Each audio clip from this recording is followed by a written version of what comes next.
بسم اللہ الرحمن الرحیم الحمدللہ رب العالمین والصلاة والسلام علی سید الانبیاء والمرسلین۔ مستمعین کرام، آج کا ہمارا موضوع ہے اعتکاف کے فضائل اور مسائل۔ در منصور کے اندر یہ روایت موجود ہے۔ حضور علیہ السلام ارشاد فرماتے ہیں وَمَنِ اعْتَكَفَ يَوْمًا ابتغاء وجہ اللہ تعالی،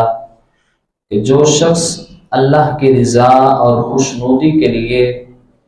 ایک دن کا اعتکاف کرتا ہے، جعل اللہ لہ بینہ وبین النار ثلاث خنادق، رب ذوالجلال اس بندے کے درمیان اور جہنم کے درمیان 3 خندقیں کھود دیتا ہے، بنا دیتا ہے، ابعد ما بین الخافقین، جو مشرق اور مغرب کی مسافت سے بھی زیادہ ہوتی ہیں، یعنی اس بندے کو جہنم سے اتنا دور کر دیا جاتا ہے۔ دوسری حدیث پاک میں سرکار ارشاد فرماتے ہیں من اعتکف ایمانا واحتسابا غفر له ما تقدم من ذنب، کہ جو شخص اللہ کی رضا کے لیے ایمان کے ساتھ اعتکاف بیٹھتا ہے، رب ذوالجلال اس کے گزشتہ سارے گناہوں کو معاف فرما دیتا ہے۔ اسی طرح حضرت سیدنا امام حسن مجتبی سرکار کا یہ فرمان روایت کرتے ہیں کہ من اعتکف فی رمضان کان حجتین وعمرتین، کہ جس شخص نے رمضان المبارک میں آخری عشرہ کا اعتکاف کیا، وہ ایسے ہی ہے جیسے اس نے 2 حج اور 2 عمرے ادا کر لیے ہیں۔ 2 حج اور 2 عمرے کا ثواب اس بندے کو دیا جاتا ہے۔ اعتکاف کے بارے میں جو مسائل ہیں ان میں سب سے پہلی بات یہ ہے کہ اعتکاف سب سے پہلے جو زیادہ فضیلت والا ہے وہ بیت اللہ شریف میں اعتکاف کرنا سب سے افضل ہے، یعنی جو شخص مسجد حرام شریف میں اعتکاف بیٹھتا ہے اس کی سب سے زیادہ فضیلت ہے۔ اس کے بعد مسجد نبوی شریف میں جو اعتکاف بیٹھتا ہے اس میں بیٹھنے کی سب سے زیادہ فضیلت ہے، اور تیسرے نمبر پر مسجد اقصی میں جو بندہ اعتکاف بیٹھتا ہے اس کی سب سے زیادہ فضیلت ہے، اور چوتھے نمبر پر اس مسجد میں اعتکاف کیا جائے جس میں جماعت کے وقت لوگوں کا ہجوم زیادہ ہوتا ہے، جماعت میں لوگ زیادہ ہوتے ہیں، اس میں اعتکاف بیٹھنا یہ زیادہ فضیلت والا ہے۔ اور اس کے بعد ایسی مسجد میں اعتکاف بیٹھنا وہ فضیلت کا کام ہے کہ جس میں 5 وقتہ نماز کی ادائیگی ہوتی ہے، اگرچہ وہ جب باجماعت نہ بھی ہوتی ہو لیکن لوگ وہاں پر باجماعت نماز پڑھتے ہوں تو وہاں پر بھی اعتکاف کرنا یہ بالکل جائز ہے، اور اس بندے کو بھی یہ فضیلت حاصل ہو جاتی ہے۔ اسی طرح اعتکاف کی 3 قسمیں ہیں۔ سب سے پہلے ہے اعتکاف واجب، دوسرے نمبر پر اعتکاف سنت، اور تیسرے نمبر پر اعتکاف نفل۔ اعتکاف واجب یعنی بندے پر واجب اعتکاف کون سا ہوتا ہے؟ تو اگر کوئی شخص اپنی زبان سے یہ کہے کہ میں اعتکاف کرنے کی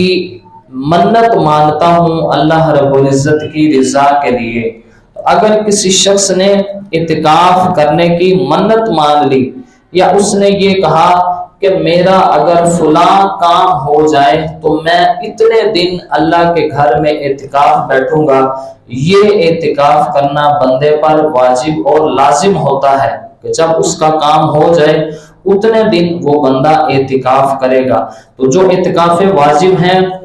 وہ جب بھی اس کا کام ہو جائے، وہ کسی بھی مہینے میں بیٹھ سکتا ہے، کسی بھی دنوں میں بیٹھ سکتا ہے، لیکن اعتکاف واجب کے لیے روزہ رکھنا بھی شرط ضروری اور لازمی ہے۔ اگر کسی شخص نے یہ کہا کہ میں اتنی راتیں اعتکاف کروں گا تو اس کی یہ اعتکاف کرنے کی منت ماننا صحیح نہیں ہوگی، اس لیے کہ اعتکاف کے لیے روزہ ضروری ہے، تو روزہ دن کو ہوتا ہے، رات کو نہیں ہوتا، لہٰذا اس کی یہ منت ماننا جائز نہیں ہوگی، صحیح نہیں ہوگی، درست نہیں ہوگی۔